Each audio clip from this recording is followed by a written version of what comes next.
दोस्तों 4 PM middle east में आपका इस्तकबाल है। 4 पीएम के इस चैनल पे हम आपके लिए लेके आते हैं खाड़ी देशों से जुड़ी जरूरी जानकारी और रोचक कहानियां। साथ ही यहाँ हम दुनिया की तमाम बड़ी खबरों को आपके सामने पेश करते हैं।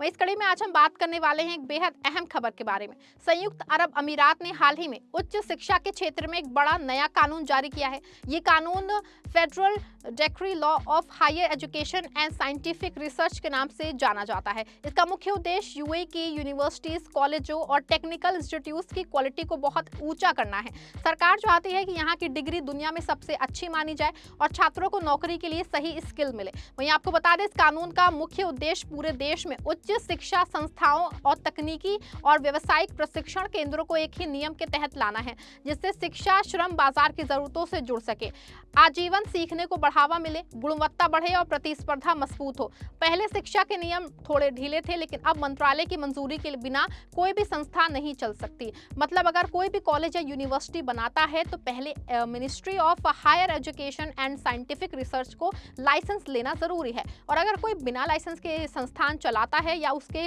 कार्यक्रमों का प्रचार करता है तो सख्त सजा हो सकती है, जैसे जुर्माना या फिर बंद करने का आदेश। ये कानून फ्री जोन्स में भी लागू होता है, जहां पहले थोड़ी छूट थी, लेकिन अब वहां भी लोकल परमिट के साथ मंत्रालय का लाइसेंस हर कार्यक्रम की मान्यता लेनी होगी। इससे संस्थाओं को अपनी गुणवत्ता पे ज्यादा ध्यान देना पड़ेगा और छात्रों को भरोसा होगा कि वो अच्छी जगह पढ़ रहे हैं।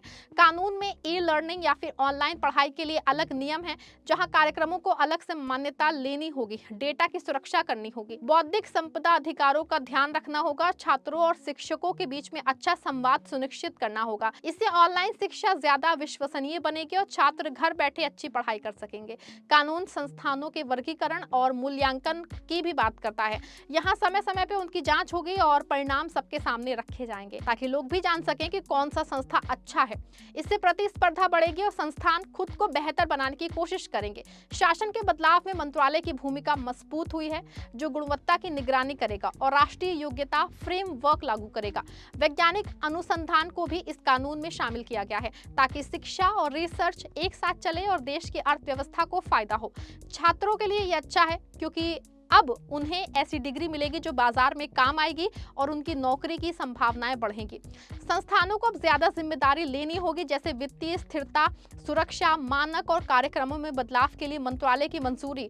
अगर कोई कॉलेज नया कोर्स शुरू करना चाहता है या पुराना बंद करना, तो पहले बताना पड़ेगा। इससे शिक्षा में कोई गड़बड़ी नहीं होगी। कैबिनेट रिजोल्यूशन नंबर 81 ऑफ 2025 में सेवा शुल्क उल्लंघनों के लिए जुर्माने बताए गए हैं। अगर कोई दोबारा गलती करता है तो जुर्माना 2 गुना हो जाता है और तीसरी बार लाइसेंस रद्द। इससे संस्थान सतर्क रहेंगे, शिक्षा साफ सुथरी होगी। ये कानून जो है अमीराती छात्रों के विदेश में पढ़ाई पर भी असर डालेगा, जहां उनके डिग्री की मान्यता के लिए नए मानक हैं। कुल मिला के ये कानून यूएई की शिक्षा को विश्व स्तर पे मजबूत बनाएगा और छात्रों को बेहतर अवसर देगा। अब विस्तार से समझते हैं दोस्तों, ये कानून क्यों जरूरी था। यूएई तेजी से विकसित हो रहा है, ऐसा देश है वो जहां विदेशी छात्र और संस्था बहुत है, लेकिन पहले नियम थोड़े अस्पष्ट थे, जिससे कुछ संस्थान कम गुणवत्ता की पढ़ाई दे रहे थे।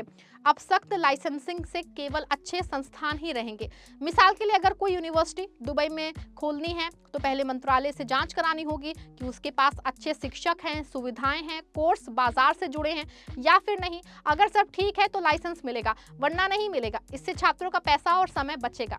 फ्री जोन्स जैसे दुबई इंटरनेशनल फाइनेंशियल सेंटर या फिर अबू धाबी ग्लोबल मार्केट में संस्थानों की अब डबल चेकिंग से उसको गुजरना पड़ेगा, लेकिन अथॉरिटी और फेडरल दोनों यहाँ थोड़ा मुश्किल लग सकता है, लेकिन लंबे समय में फायदेमंद है। ई लर्निंग के नियम बहुत महत्वपूर्ण है, क्योंकि कोरोना के बाद ऑनलाइन पढ़ाई बढ़ी है। अब कानून कहता है कि ऑनलाइन कोर्स में छात्रों को वीडियो कॉल या चैट से शिक्षकों से बात करनी चाहिए। डेटा लीक ना हो, इसके लिए सुरक्षा और आईपी राइट्स, मतलब कि अगर कोई छात्र प्रोजेक्ट बनाता है तो उसका हक सुरक्षित रहे। इससे छात्रों का विश्वास बढ़ेगा। संस्थानों का वर्गीकरण, मतलब कि रैंकिंग जैसा, यहाँ अच्छे को ऊंचा रैंक मिलेगा और खराब को सुधरने का मौका मिलेगा।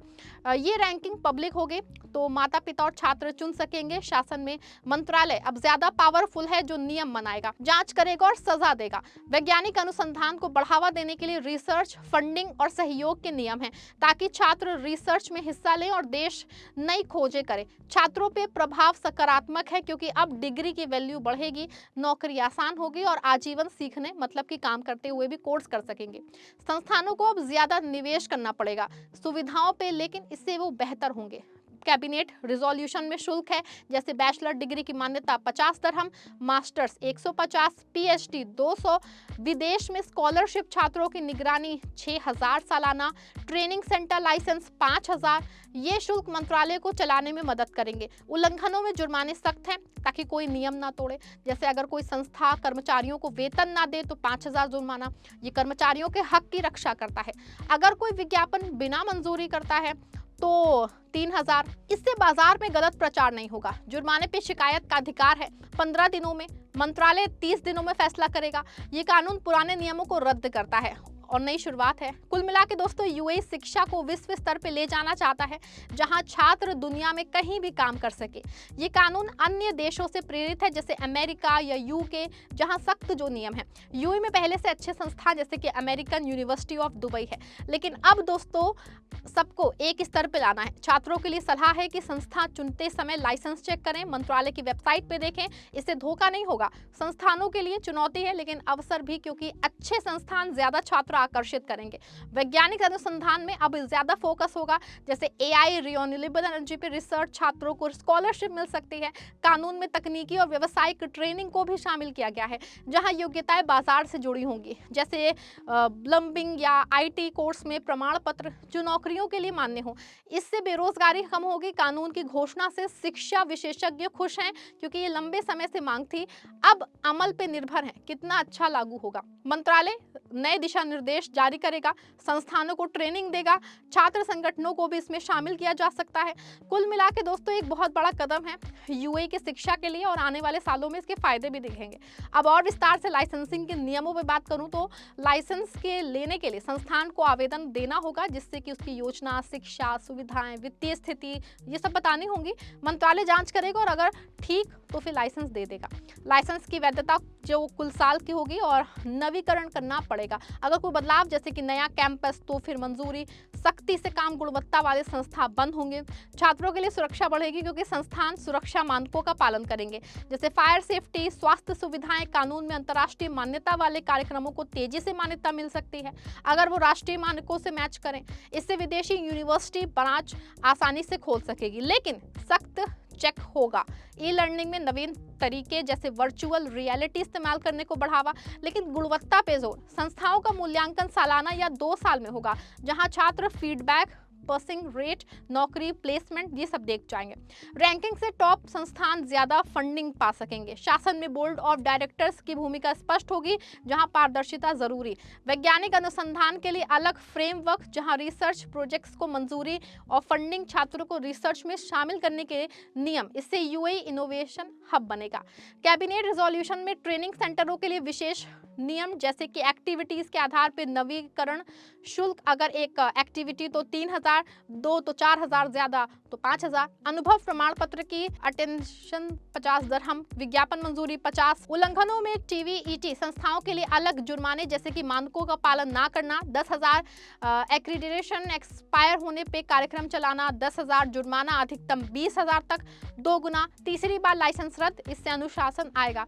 शिकायत प्रक्रिया सरल है ताकि कोई अन्याय ना हो। ये रिजोल्यूशन 16 जून 2025 से प्रभावी है, लेकिन मुख्य कानून नया है। अब अमीराती छात्रों के विदेश पढ़ाई पे लेकिन सामान्य रूप से डिग्री मान्यता के नियम सख्त हैं, ताकि केवल अच्छे विदेशी संस्थाओं की डिग्री मान्य हो। इससे छात्र अच्छी जगह चुनेंगे। कुल शब्दों में ये कानून यूएई को शिक्षा का केंद्र बनाएगा, जहां दुनिया से छात्र आएंगे और स्थानीय लोग लाभान्वित होंगे। दोस्तों ये थी जॉब हैंगिंग से जुड़ी सारी जानकारी। वीडियो पसंद आया है वीडियो को लाइक शेयर करिएगा, चैनल को सब्सक्राइब भी करिएगा।